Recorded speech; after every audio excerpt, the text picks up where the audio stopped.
뻔한 이야기였지만 사실로 드러나는 건 중요합니다. 우리가 무슨 사건들에 대해서 그랬을 것이다 라고 하는 것과 사실로 드러난 것은 다른 것이거든요. 최순실 게이트 막 터졌을 때 실제로 청와대에서의 오다가 있었다는 거예요. 그래서 최순실 국정농단이 갖는 그들의 어떤 범죄성에 대해서 그들도 아마 직감했었다라고 저는 보는 거거든요. 뭘 얼마나 덮으려고 했는지에 대한 이야기를 좀 해보면은 지난해 국정감사를 앞두고 새누리당 의원들에게 전달됐던 국정감사 참고자료에 보면은 조응천 더불어민주당 의원을 국정혼란에 빠뜨린 장본인이라고 대응하라는 내용이 포함됐고요. 그리고 미르 K스포츠 재단에 대해서는 김대중 정부의 아태평화재단이야말로 전형적인 권력형 비리다라고 이렇게 물타기 지침들이 새누리당으로 내려갔다는 거예요. 이들이 하는 짓들을 보면은 늘상 이런 식인 거니까 상상을 초월하는 그런 물타기가 청와대 차원에서 있었다는 게 지금 속속들이 드러나고 있거든요. 그랬을 거라고 생각했는데 정확하게 사실인 그게 밖으로 드러나지 않으면 음모론밖에 되지 않는 그런 문제들이 되게 많고요. 정말 재밌네요. 네. 일해재단을 언급을 하면 거기에 대해 정면 반박을 하지 말고 야당과 관련된 아태평화재단으로 받아쳐라. 이런 오더를 아주 꼼꼼하게. 아니요, 작성자는 안 나오나 이거? 걔네들 잘하는 게 그 작성자 역으로 추적해갖고 찾는 거잖아. 어떤 놈인지 몰라도 참 구태의연한 방법으로. 그러니까 이런 설계를 누가 했냐가 중요해요. 네, 설계자가 중요하죠. 네, 설계자가 누가 했고 그 설계자는 어떤 정보를 바탕으로 이렇게 시나리오를 짰느냐. 대응 시나리오를. 그게 바로 민정수석실밖에 없다.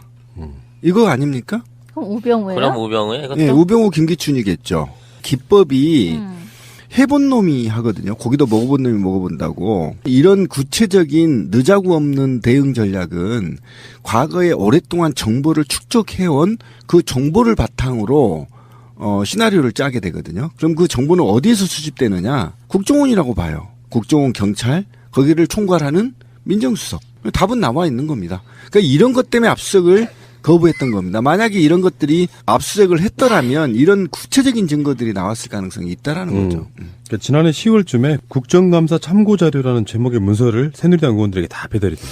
아니, 그럼 청와대에서 새누리당 의원들한테 이걸 작전을 딱 짜가지고 그렇죠. 줬다는 이게 거잖아. 국정조사 안에서 언급될 거라는 거는 미리 알려주나? 국회의원 측에서? 언론이 이미 터뜨리고 있는 상황이잖아요. 그렇죠. 그러면 국회의원들은 당연히 야당 의원들은 해당 질문을 할 수밖에 없는데 구체적인 지침이 내려와서 그걸 막고 그러니까 그 당시 국정감사 같은 걸로 돌아가 보면 청대를 열심히 메고 막 박근혜 최순실 뭐 의혹이다 뭐 이런 식으로 쉴드 치고 그랬던 사람들에 대한 조사를 해야 된다고 생각하고 그 사람들은 정치적인 책임을 져야 되는 거 아니에요. 그러니까 그게 다 어떤 오더에 의해 가지고 그런 실행을 했다라고밖에 볼 수 없는 거잖아요. 근데 이 프로세스가요.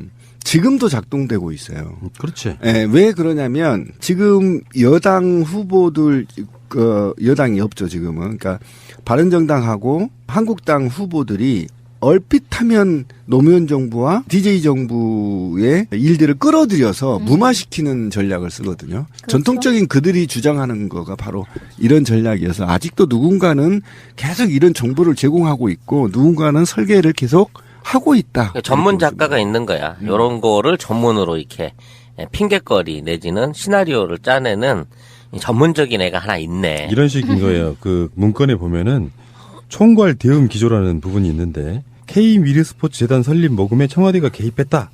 이런 의혹을 제기하면 두 재단은 전국경제연합회가 자발적으로 설립해 청와대는 모금 과정에 개입한 바 없다. 이런 식으로 대응하라고 지침이 내려오는 거고요. 재단 설립 과정에 정부가 편의 지원했다는 의혹을 제기를 하면 정경련이 사전에 문체부에 설명을 잘해서 재단 설립 승인이 빨리 됐다. 이런 식으로 대응하라는 그게 내려왔다고 하는 건 우리가 봤다시피 당시의 여당과 야당의 차이점을 극명하게 보여주는데요. 야당은 그렇게 하진 않잖아요. 아무리 자기들이 여당이라고 해도 오히려 의혹을 정부에게 묻고 거기서 빨리 처리하려고 하는 그런 방식과는 완전히 다른 방식. 이 자체가 굉장히 헌법 파괴적이에요. 그러니까 그렇죠. 단순히 뭐 우병우 같은 책사가 있어가지고 이러저러한 작전을 짰다 이게 문제가 아니라 청와대 이런 오더가 국회로 내려갔다는 거예요. 그러니까 이거는 삼권 분립이고 나발이고가 없다는 거야. 이들의 마인드 속에는. 그러니까 국회의원 선거에 나오는 자들이 무슨 박근혜를 지키겠습니다 같은 딸랑딸랑 같은 소리를 하고 있잖아요. 그러면 쟤네가 제정신이야 라고 생각했는데 이들 세계에서는 그게 상식이었던 거야. 아까 권 PD가 얘기한 게 굉장히 핵심적인 건데 과연 누가 작성했느냐. 한마디로 탄핵 교란작전 지침서가 집권 여당에 내려가고 이것이 결국은 아까 말했던 헌법 파괴, 입법부를 무력화시키는 거잖아요. 입법부의 고유 업무가 행정부의 감사 업무거든요. 그런데 거기를 무력화시키는데 누군가가 문서를 작성하고 그 문서를 이행하게끔 했단 말이죠. 그러면 이것은 벌써 탄핵을 교란하기 위한 거였잖아요. 목적이. 박근혜의 탄핵을 어떻게 하면 피해볼까라는, 그러니까 범죄에 속하다는 거죠. 이것과 관련해서도 사실은 박근혜가 혐의가 하나 더 추가돼야 되는 상황. 어찌 보면.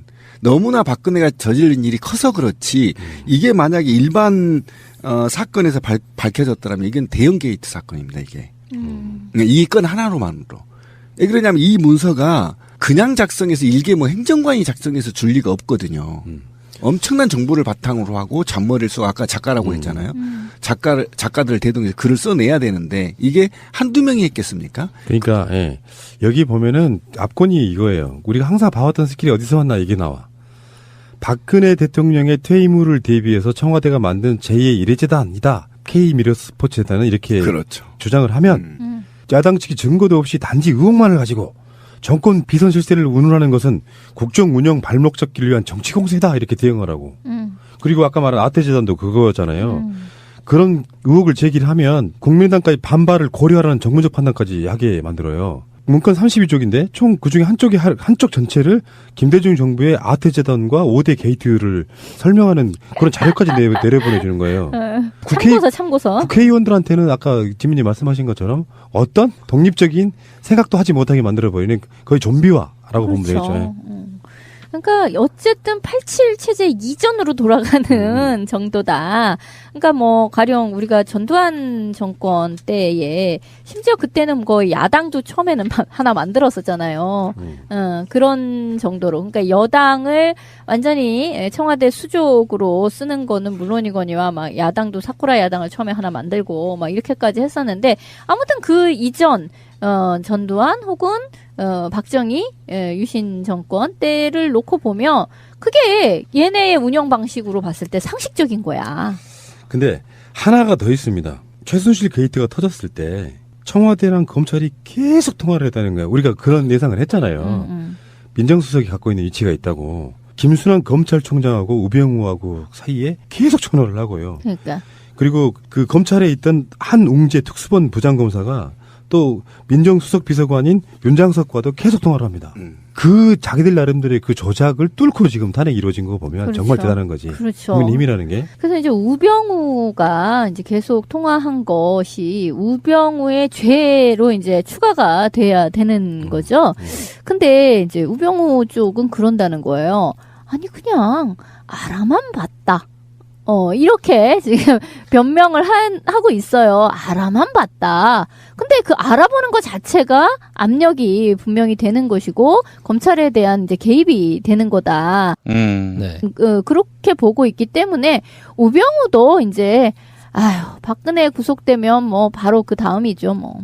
그러니까 이정현이 KBS 통화해가지고 세월호 사건 관련해서 막 하소연했다 그러잖아. 자기는 하소연했는데 그 사람 위치가 전화하는 것 자체가 압력이야. 그렇죠. 우병우도 마찬가지죠. 자기 인사권자야 사실은. 김수남이 인사권자라고요. 그 사람이 전화를 해서 알아만 보면은 김수남이 그냥 있는 그대로 말려만 주고 자기 아래쪽에다가는 구속해 이렇게 합니까? 그러니까 임명권 인사청문회 할 때 상신할 때도 사실은 김수남 총장이 최순실 라인이라고까지 지금 국민들 속에서 알고 있는 거 아닙니까? 그럼 거기에 추천을 누가 했는 거냐, 인사검증을 누가 하냐, 민정수석실을 했거든요. 그러니까 민정수석실에서 부탁을 하지 않아도 지금 박근혜 탄핵정국 또는 수사정국, 그 다음에 21명이 지금 넘게 구속되어 있잖아요. 이런 정국에서 혼란 속에서 민정수석이 검찰총장이 전화하는 그 자체가 압력이에요. 자칫하면 자기 모가지 나가버리거든요. 그러니까 이런 곳에서 사실은 전화해서 압력을 넣지 않았다. 일상적인 통화였다. 이거는 변명에 불과하고요. 뭔가 구체적인 정보를 둘이 주고받았을 가능성이 굉장히 높고 수사 기밀을 청와대가 받아봤을 가능성이 그렇죠. 굉장히 높습니다. 이게 핵심이에요. 그러니까 예를 들어서 우리 특수본이 청와대를 압수수색 하려고 하는데 미리 알려주는 거예요. 우리가 찾으려고 하는 게 뭐다까지 다 알려줘 버리는 거야. 그럼 그걸 잘 없애야 되겠네. 그렇죠. 막 그런 방식으로 계속 덮어왔다는 거고요. 최순실 게이트가 오히려 쉽게 무너질 수도 있었던 부분이 어렵게 가는 과정에는 분명히 그 우병우의 힘이 아직까지도 좀 남아있다라고 예, 보는 지금도 거죠. 작동하고 있는 것이고, 그리고 이들이 아까 말한 대로 굉장히 대한민국 수재들이 모여서 이걸 대응했는데도 불구하고 무너졌다라고 한다면 박근혜 최순실의 게이트가 얼마나 질적으로 악질적이고 검사나 공직사인에도 받을 수 없을 만큼 폐륜적이었는지, 그리고 아직 얼마만큼이 더 밝혀져야 되는 건지. 보통 공무원들은 이렇게 한 100 정도의 잘못이 있으면 한 20에서 25% 잘못을 덮어버리려고 하는 습성이 있거든요. 그러니까 지금 밝혀진 게 뭐 13건이니 의혹이 그렇지만 실제로는 더 많다라는 겁니다. 그렇겠죠. 제목의 문서를 새누리당 의원들에게 다 배달이 돼요. 아니, 그럼 청와대에서 새누리당 의원들한테 이걸 작전을 딱 짜가지고 그렇죠. 줬다는 이게 거잖아. 국정조사 안에서 언급될 거라는 거는 미리 알려주나? 국회의원 측에서? 언론이 이미 터뜨리고 있는 상황이잖아요. 그러면 국회의원들은 당연히 야당 의원들은 해당 질문을 할 수밖에 없는데 구체적인 지침이 내려와서 그걸 막고, 그러니까 그 당시 국정감사 같은 걸로 돌아가 보면 청대를 열심히 메고 막 박근혜 최순실 뭐 의혹이다 뭐 이런 식으로 쉴드 치고 그랬던 사람들에 대한 조사를 해야 된다고 생각하고 그 사람들은 정치적인 책임을 져야 되는 거 아니에요. 이라고 대응하라는 내용이 포함됐고요. 그리고 미르 K스포츠 재단에 대해서는 김대중 정부의 아태평화재단이야말로 전형적인 권력형 비리다라고 이렇게 물타기 지침들이 새누리당으로 내려갔다는 거예요. 이들이 하는 짓들을 보면은 늘상 이런 식인 거니까 상상을 초월하는 그런 물타기가 청와대 차원에서 있었다는 게 지금 속속들이 드러나고 있거든요. 그랬을 거라고 생각했는데 정확하게 사실인, 그게 밖으로 드러나지 않으면은 음모론밖에 되지 않는 그런 문제들이 되게 많고요. 정말 재밌네요. 네. 일해재단을 언급을 하면 거기에 대해 정면 반박을 하지. 기법이 해본 놈이 하거든요. 고기도 먹어본 놈이 먹어본다고. 이런 구체적인 느자구 없는 대응 전략은 과거에 오랫동안 정보를 축적해온 그 정보를 바탕으로 시나리오를 짜게 되거든요. 그럼 그 정보는 어디에서 수집되느냐? 국정원이라고 봐요. 국정원, 경찰, 거기를 총괄하는 민정수석. 답은 나와 있는 겁니다. 그러니까 이런 것 때문에 압수수색을 거부했던 겁니다. 만약에 이런 것들이 압수수색을 했더라면 이런 구체적인 증거들이 나왔을 가능성이 있다라는 거죠. 그러니까 지난해 10월쯤에 국정감사 참고자료라는 뻔한 이야기였지만 사실로 드러나는 건 중요합니다. 우리가 무슨 사건들에 대해서 그랬을 것이다라고 하는 것과 사실로 드러난 것은 다른 것이거든요. 최순실 게이트 막 터졌을 때 실제로 청와대에서의 오다가 있었다는 거예요. 그래서 최순실 국정농단이 갖는 그들의 어떤 범죄성에 대해서 그들도 아마 직감했었다라고 저는 보는 거거든요. 뭘 얼마나 덮으려고 했는지에 대한 이야기를 좀 해보면은 지난해 국정감사를 앞두고 새누리당 의원들에게 전달됐던 국정감사 참고자료에 보면은 조응천 더불어민주당 의원을 국정 혼란에 빠뜨린 장본인이 하지 말고 야당과 관련된 아태평화재단으로 받아쳐라. 이런 오더를 아주 꼼꼼하게. 아니, 작성자는 안 나오나, 이거? 걔네들 잘하는 게 그 작성자 역으로 추적해갖고 찾는 거잖아. 어떤 놈인지 몰라도 참 구태의연한 방법으로. 그러니까 이런 설계를 누가 했냐가 중요해요. 네, 설계자가 누가. 중요하죠. 네, 설계자가 누가 했고 그 설계자는 어떤 정보를 바탕으로 이렇게 시나리오를 짰느냐. 대응 시나리오를. 그게 바로 민정수석실밖에 없다. 이거 아닙니까? 그럼 우병우예요? 그럼 우병우에? 예, 우병우 김기춘이겠죠.